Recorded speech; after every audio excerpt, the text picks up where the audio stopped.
Hello students, आज हम issue debentures के परचेज कंसिडरेशन का क्वेश्चन नंबर 12 डिस्कस करेंगे।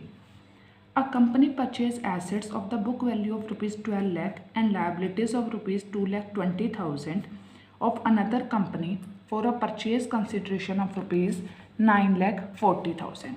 तो एक कंपनी है, वो दूसरी कंपनी की एसेट्स ले रही है कितने रुपीज़ में? 12 लाख रुपीज़ में, और 2,20,000 रुपीज़ की लायबिलिटीज़ ले रही है, और इन रिटर्न वो उस कंपनी को क्या दे रही है? 9,40,000 रुपीज़ दे रही है। परचेज कंसिडरेशन कैसे दी जाएगी? तो वो बोल रही है 500 रुपीज़ का एक डिबेंचर है जिसको 6% के डिस्काउंट के ऊपर इशू करके वो क्या करेगी? उसकी 9,40,000 की पेमेंट करेगी। जर्नल एंट्रीज पास करनी है आपको परचेजिंग कंपनी की बुक्स में। उसके साथ साथ कंपनी क्या करती है, जितने भी कैपिटल लॉसेस होते हैं उनको फर्स्ट ईयर में राइट ऑफ कर देती है। आपको इसके रिगार्डिंग जर्नल एंट्रीज यहाँ पे पास करनी है। तो सबसे पहले देखो, हमने क्या की है? एसेट्स परचेज की है। So first journal entry will be assets account debited 12 lakh rupees to liabilities account 2,20,000। तो नेट परचेजेस की अगर मैं बात करूं, नेट एसेट्स मेरे पास कितनी आई? 12 लाख की एसेट्स है, 220 की लायबिलिटीज, 12 लाख माइनस 220, 9,80,000 रुपीज़ की नेट एसेट्स मैंने परचेज की है किसी कंपनी की।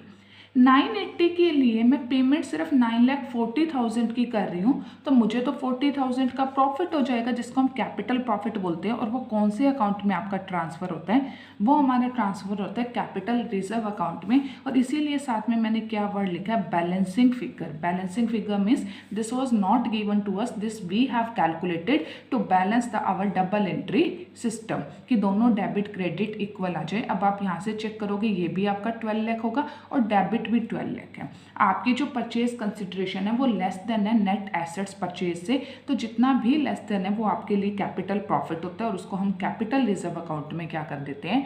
क्रेडिट कर देते हैं। नेक्स्ट इज, अब देखो, अब मुझे वेंडर को तो ओवरऑल 9,40,000 देने, मैं दे कैसे रही हूँ? मैं डिबेंचर्स इशू कर रही हूँ 500 के डिबेंचर को 6% के डिस्काउंट पे। तो 500 माइनस 6% ऑफ 500 कितना होता है? 500 का 6% 30 रुपीज़। तो इट मीन्स मेरा एक डिबेंचर कितने में कंसीडर होगा? अब 470 रुपीज़ का एक डिबेंचर कंसीडर होगा। तो मैं कितने डिबेंचर्स पे करूंगी? अगर मुझे 9,40,000 रुपीज़ पे करने हैं तो 9,40,000 divided by 470, it comes out to be 2,000. It means 2,000 number of debentures I am going to issue to make the payment of ₹9,40,000 to my vendor. तो अब देखो, मेरे 2,000 डिबेंचर्स, अगर 500 रुपीज़ का एक डिबेंचर है मेरा, तो इस अकॉर्डिंग मेरे डिबेंचर्स तो कितने के हो जाने चाहिए? It should be of 10 lakh rupees. 2,000 is my number of debentures, 500 is the price of per debenture.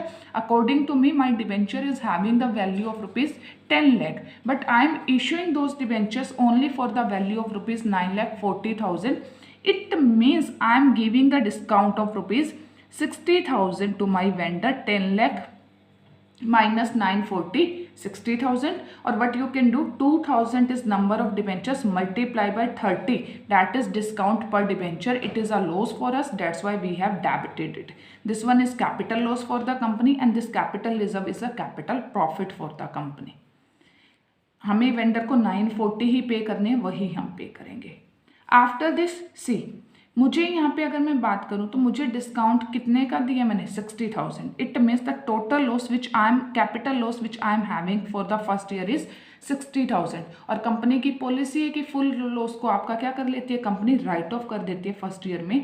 तो लॉस को राइट ऑफ, कैपिटल लॉस को राइट ऑफ करने का जो प्रोसीजर होता है, अगर आपके पास सिक्योरिटीज प्रीमियम रिजर्व हो तो पहले आप उससे राइट ऑफ करोगे अमाउंट को। अगर आपका सिक्योरिटीज प्रीमियम सफिशिएंट नहीं है तो आप कैपिटल रिजर्व की अमाउंट को यूज़ करोगे, और अगर आपका कैपिटल रिजर्व भी सफिशिएंट नहीं है तो आप स्टेटमेंट ऑफ P&L से चार्ज कर लोगे। तो इस क्वेश्चन में सिक्योरिटीज प्रीमियम रिजर्व तो मुझे गिवन नहीं है, कैपिटल रिजर्व मैंने अभी कैलकुलेट किया था, इट इज़ 40,000 रुपीज़। तो 40,000 का कैपिटल लॉस तो मैं अपने कैपिटल रिजर्व से कंप्लीट कर लूँगी, राइट ऑफ कर लूँगी, बट लॉस इज ऑफ 60,000। तो रिमेनिंग का जो आपके पास बैलेंस रह गया लॉस का 20,000 रुपीज़, वो आप कहाँ से चार्ज करोगे? उसको हम चार्ज करेंगे statement of P&L debited with the value of 20,000 वो हम P&L की स्टेटमेंट से चार्ज करेंगे, हमारा जो डिस्काउंट हमने दिया है इशू ऑफ डिबेंचर्स पे। ओके स्टूडेंट्स, आपको कोई डाउट हो तो आप मुझसे कमेंट सेक्शन में पूछ सकते हैं। Thank you.